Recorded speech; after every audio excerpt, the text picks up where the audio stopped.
see dead people. A lightning bolt from Jesus, straight from heaven. Who's the fuck up now? Hello, and welcome to Metagaming with Mangwar, where we talk about stuff and stuff talks about us. What? Is stuff speaking to you, Cass? All the time. Oh, that's all right. Well, we'll talk about that later. Okay. I see dead people. All right, what are we gonna be doing? What are we talking about today? Today we are talking about Pepperjaw, who is Pepperjaw. a Pepperjaw. fighter. Yes, fighter. Yeah, she's a I can't fighter. remember. You were the barbarian in Yeah. that same If I campaign. remember where my phone is, it's a miracle. Yes. Even when it's in my hand. Did you lose your phone? It's right here. Anyways, Pepperjaw is a character that Amanda played. Mm. And was pretty legit. Too legit. Amanda, would you like to give a short description of Pepperjaw's race and backstory and how she came to become an adventurer? Yes. So, before I describe the character itself, I want to give just a bit of backstory on how I came up with the name. I saw a license plate on my way to Vegas one time. The best kinds of The character best names. kind, just random epiphany. A lightning bolt from Jesus, straight from heaven.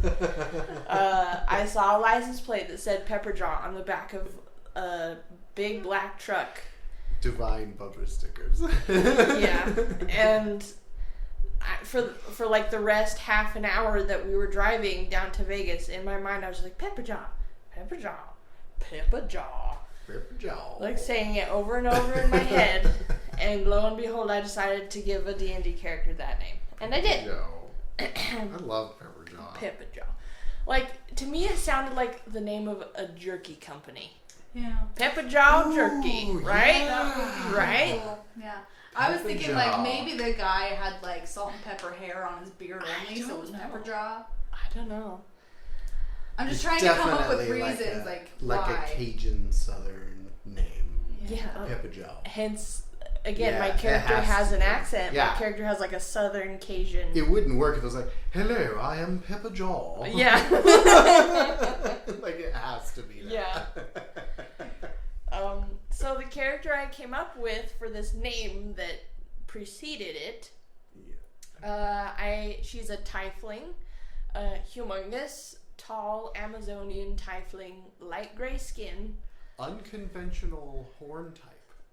Yeah, so You don't see that a lot. her horns, instead of like the smaller curled or like in the front of the head devilish kind of horns, Kind of exotic looking. I gave her huge ass Texas Longhorn horns. Yeah. Like wider than her shoulders, which are already pretty wide because she's She-Hulk. I have to step through the door sideways. Yeah. Kind of horns. Like massive horns. She definitely has a physical presence. Can't take her anywhere. kind Can't, of no. horns. Yeah, so... Like your mom. Yeah. So she is a large, muscular woman. Yeah. Oh yeah. Huge horns, long white hair, which we'll probably talk about making the mini later. But I made the white hair, and it turned out great, I think. She is a very young character. When we started playing her, I had her start out at 17 years old. Just still a teenager, had just finished with like younger childhood. She didn't act very young though. She didn't act very young because technically she was an orphan. She didn't have any biological parents that she grew up with. There was a woman. Am I in the backstory part now? Yes. Yes. Whatever. The script is a loose. I construct of the cannot conversation. remember the name of the woman that was like her mother figure. I don't remember. I either. cannot remember it for Was the it life Irma? of me. And It was like Mama something. Mama Juju. It's hard because we had to stop the campaign partway through, and we'll address that. Yeah. So you'll forgive us if we don't remember some of the NPC names and stuff. So she had this parental figure, Mama something or other. Yeah. who was part of a... Odie? No. No. That's from. That's That from- would have been too on the nose. Sorry, I was just trying to remember it. Okay, I have it Odie. written down somewhere because I like typed out her backstory. Anyways, But she was a character that you were one of many that she I sort of was raised. one of many children, one of many tiefling orphans. In this world, tieflings were they had previously been a slave race that had been used by dwarves that had made pacts with devils and stuff. Many centuries have passed since then, and kind of the leftovers, the remnants of that war were left on this continent, and Pepperjaw was one of the many tiefling children that were just kind of around now. I mean, people didn't have a use for them, they were just kind of there. This secret organization that her parental figure was a part of took advantage of that. They're like, okay, we have all these disenfranchised kids. Let's train them up and use them for glorious purposes.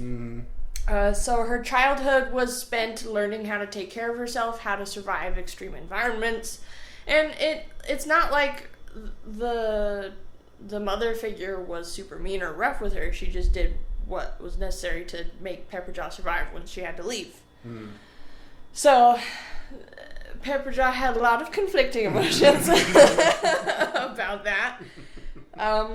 She still very much felt like a child. She felt very unprepared for the world that she kind of had been shoved into. Let's get into the class and subclass and why you chose those specifically for this campaign. So again, the idea preceded the character a little bit, where Jarrett, my good friend Jarrett, had let me play Skyrim for several months. Best game ever. First time I had ever played it, and I was super into it. Super great. And I wanted to build a character that was kind of like the Dragonborn. I wanted to be the freaking Dovahkiin or whatever. So we made up like a system for what kind of fighter class was it? It was a Rune Knight. We changed it up a little. Yeah, right? one of the newer subclasses, and we basically reskinned it to where the runes that you get as a Rune Knight, instead of just activating it to use it, I would shout. Yeah, do like the Dovahkiin. Yeah. And you can choose different runes that they can do different things. Like one of them, I think, lets you explode fire or whatever. I can't remember. I haven't read them in a while. Right. But it was super exciting, and I really liked playing it. We'll get into that. It was fun. Do you think it worked the way you imagined it? Not exactly. It was kind of tough because, from the GM's perspective, yeah, it was like the runes they weren't as sort of immediately active consequence. Yeah, the shouts were. They mostly had a passive effect. Yeah, where one made me grow bigger, one did other things. They were mostly passive stuff, kind of like how a paladin has passive effects and passive auras. So, if anything, if I play the character again, I would probably come up with new runes to use that would have more immediate effects. Yeah. But otherwise, the runes were just my favorite part. It was fun for me. Was there a part of it you wanted to use, but because you had to end it? There were different runes that you get at higher levels that I never got to use. The end game stuff, obviously. Yeah. Let's go into your character's backstory, what happened, and then kind of begin to delve into the aspects of having to prematurely stop a campaign. Okay. So your backstory was, you were kind of raised up to be this type of warrior by this secret organization that would, basically raise these kids and then send them off on these missions to gain notoriety for the group. You failed in a way, and were punished in a big way. And were punished by basically they were like, well, you can't use our name for the time being. Yeah. You are not affiliated with us. You're sort of you're fired for now. Yeah. They weren't like, you're exiled, you can't come to our headquarters or anything like that, but it was like, you are disenfranchised. Yeah. And so it became a redemption arc, or at least the beginning of a redemption arc. Mm-hmm. We didn't get to play that out. Nope. You didn't get to redeem yourself. Using just whatever, I want to hear what sort of badass ways you can think of that would have been like so cool to just like come home to like the group, if at all. If you think Pepperjaw even would have, and been like, boom, check out what I did, boom, let's, like, what do you think would have been like the most satisfying way to have redeemed that character or would you have not sought that redemption anymore? Do you think she was kind of starting to turn away? I don't know yet, because by the time we had stopped playing, she still wasn't aware exactly how powerful or what the true motivations of that group were. Right. All she knew was that it's this group, they have influence over the powers reigning in this continent, and they are the only people that you have ties to. Mm. So even after they ostracized her, she was like, well, I gotta get back in. They're my family, basically. Mm. Like, they are why I'm alive.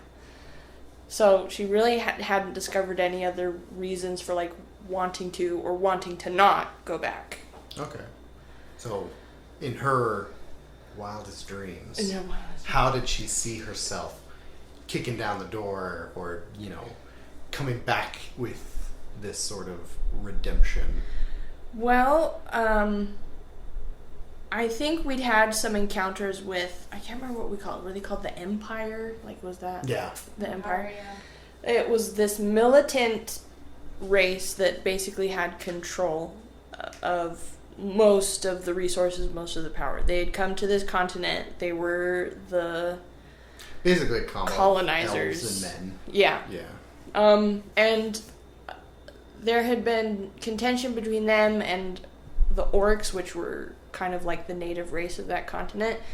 And there was a lot of back and forth from both sides. Like, well, they did that bad stuff, so they're the bad guys. And then the other side would say the same thing. Yeah. So she was still making up her mind about that. But I think by the time we stopped playing, we had decided that the Empire were the dicks.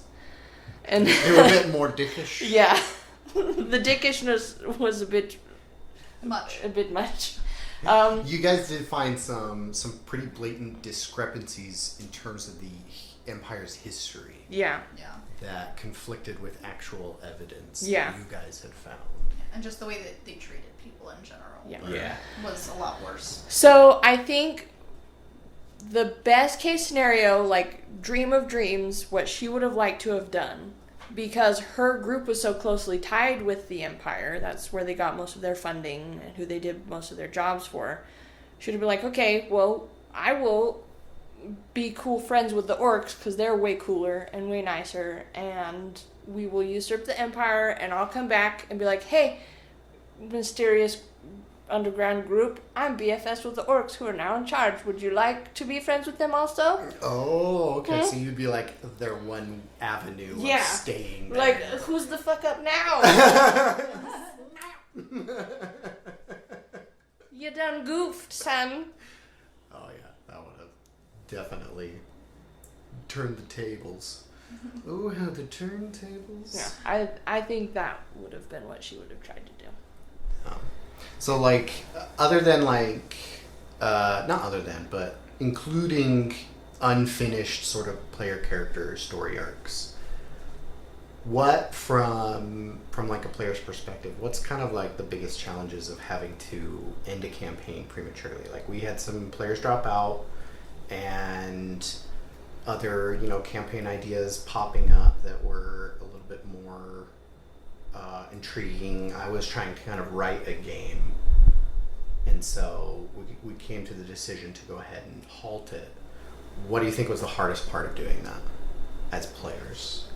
Was it? For me, it's always the resolution to the reason I made the character to begin with. Right. Because I put a little piece of myself into each character and what I need to work on. And so, like, just halting it is like, well, great, now I have to figure that out in real life. Yeah, well, you create, like, this thing for your character to overcome, and you frustrate yourself in real life with their dilemma. It's like, oh, man. And you get to, like, release that frustration in the game. It's a very cathartic experience. I think that's a universal why everyone likes to play D&D. Mm-hmm. And you don't get to do that when you don't finish a game. So what would you say would make that sort of transition easier? Is there a way? Or is it just going to be hard? So when I was in college, the group that I had, we were in towards like the end of the campaign, so a lot of people had either finished their character arcs or close to. So what we did, because we were leaving school, we had finished the semester, we're like, okay, we'll sit down and just have a roleplay night where we discuss what our characters would have done for the rest of the story and where they would have gone off to. You know? Mm-hmm. Like, we don't necessarily have to do the mechanics and do, like, actually play. We just say, well, this is the situation. I would have helped these people. I would have done this. I would have gone back here. Blah, blah, blah, blah, blah. And that's how my character's story would have ended. We did not do that. Nothing will ever satisfy me except ending a game. Well, honestly, I wasn't lying when I said that. I don't know. I feel like just playing it out is always my game. But, like, I just get over it. From what? Okay, so like a percentage, like 0% to 100%.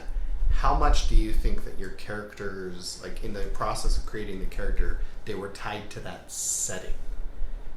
Like 100% tied to that setting, you would not be able to play that character in any other setting? Or do you think that there could be other games you could play and reprise the role? I feel like UT was my Yuanti character.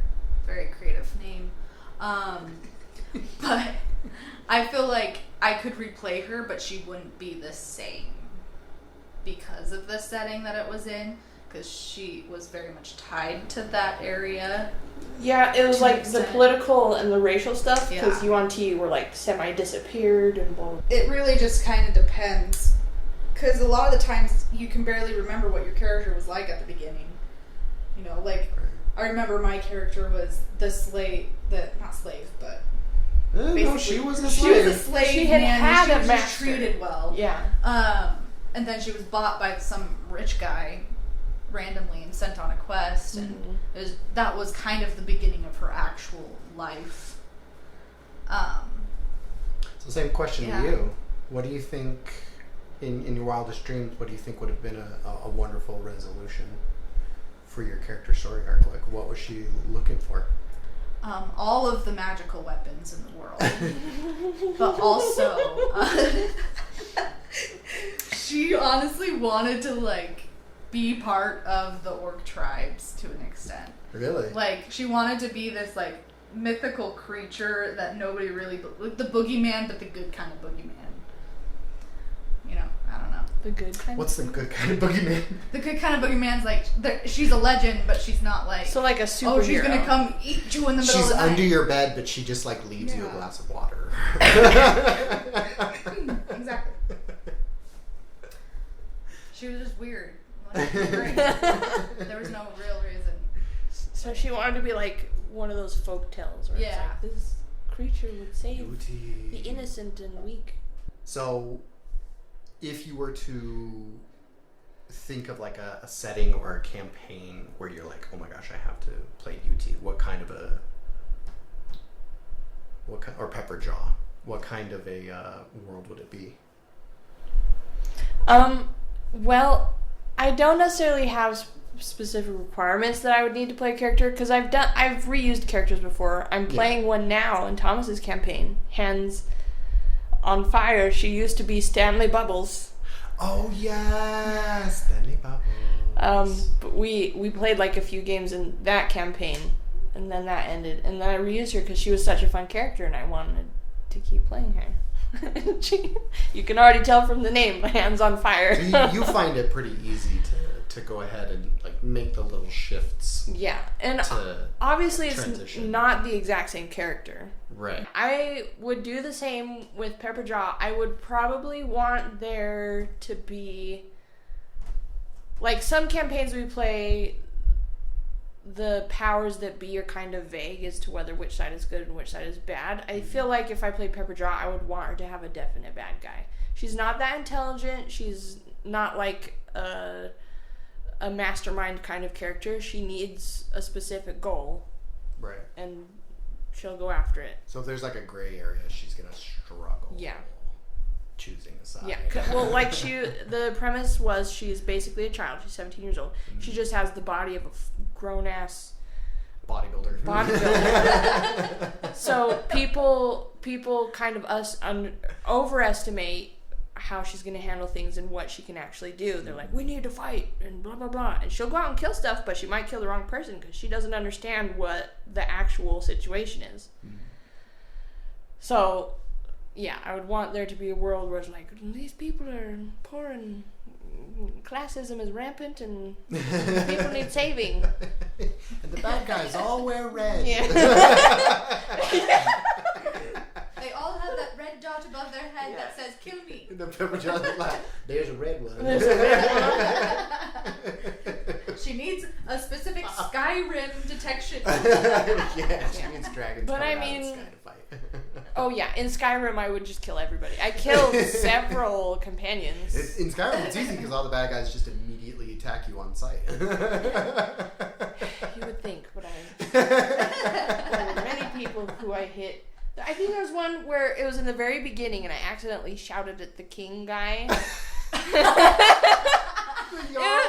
it wasn't even, it was an accident. I pressed the wrong button and I had to like go back to a previous save because after that all the guards were like trying to kill me. Just running away. I just shouted it. I didn't mean it. And that's how Pepperjaw would be. Okay. That's actually yeah, that makes a lot of sense. A clear bad guy. She's a child. She's a literal child. She has no idea what she's doing.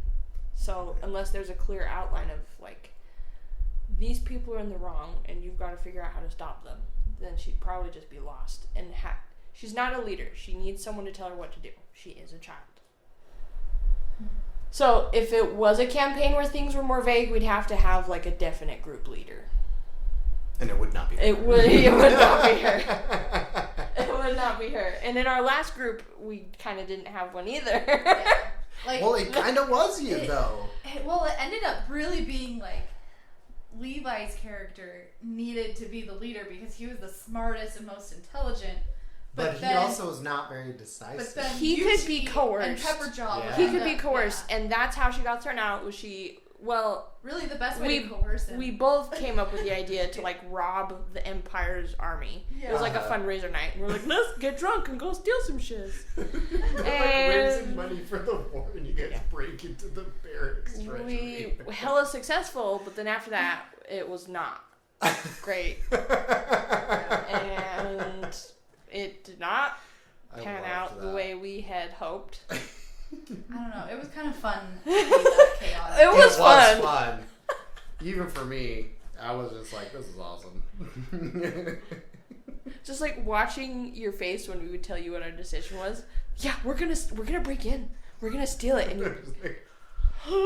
Okay, let me make some rolls. All right. That's my favorite, though. That's my favorite when the players are just like, we're gonna do this thing, and I'm like, wait, what? I didn't plan for this. Oh boy. Alright, well then let's move on to the mini. Kate, Amanda, you made a small battalion worth of player character miniatures. Yes. What was your first one? My very first one. Yeah, the very first one. Was. Do you remember? Was it Ari? No. It was not. So it was the Tower campaign. My brother-in-law Dave was playing with us, and he was playing a barbarian named Scornvik. You made Scornvik. That was the very first miniature I'd ever and he made. Still has that. He still has it. That's awesome. Okay. That was pretty good for your first one. Yeah. It was pretty good, but like looking at the muscles on that versus like Pepperjaw's muscles was like, yeah, you definitely That's learned what I a was lot wanting of to ask. definition. That's what I was wanting to ask. Describe your transformation and what you've learned along the way between Scornvik and Pepperjaw. Well- being similarly, like the physicality between them being quite similar. Between Scornvik and Pepperjaw, I finished college, in which I majored in art, specifically figure sculpture. So there are a lot of classes taken. Classes techniques just, learned. and I mean a lot of years in between that too. I mean, granted, it wasn't the first thing I'd ever sculpted. I have made plenty of things previously, but it's the first miniature. Like, that was the smallest human figure I'd ever done. Incredibly tiny. I learned a lot of things the first time, and I've learned a hell of a lot of stuff since then as well. Like, you know, just how to be better in general. And more than one way. In more than one way. Well, let's talk about the hair. The hair. The hair. Yeah. The hair is amazing, Amanda. It's flowing locks. I am very ivory proud white. of the hair. Yeah. Like, the hair has always been something hard for me to do in art anyways, because it's such a very fluid form. I feel like I hear that from just all the artists. Hair and hands. It's Hair and just hands. like, oh. I actually don't have a problem with hands, except for miniature hands, because they always end up like too big than they're supposed to be, because you have to add extra wire for them to hold on to whatever you're holding on, and then build the whatever medium you have around there. So they're always too big. And I'm trying to figure out how to make it not that. But So what did you do different with this hair? I made a lot of the hair strands separately, like not attached to the body. What I make my miniatures with is polymer clay and green stuff, which is like an epoxy putty. It's two different parts that you have to mix together, and once those two Is that separate... the actual name of the product? Yes. Oh, okay. Green stuff. I always thought it was just your nickname for it. Nope. Because you couldn't remember the name. That was the actual marketed name. All right. There For you the go. product. Green stuff, free advertising. Okay, so you made the strands of hair separately. So I finished the rest of the figure, did the head, the body, the hands, the horns. And then I used green stuff to make little teeny tiny wavy strands of hair. And I made a butt ton of them because I didn't know exactly how the hair was going to flow. I was like, okay. Yeah, a head ton of them. A butt ton of hair. Your butt has that much hair. I could just like I imagine know great waxes that can help you. a really fluffy tabaxi.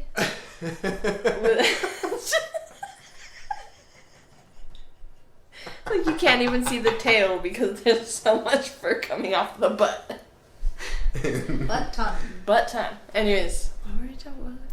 What did you do What differently? did I do? You made individual strands. Yeah, individual out of strands, green stuff. And then once it was cured, I would kind of like take different strands and arrange them. And if I didn't like Wait, isn't it like solid once it's cured? Yeah.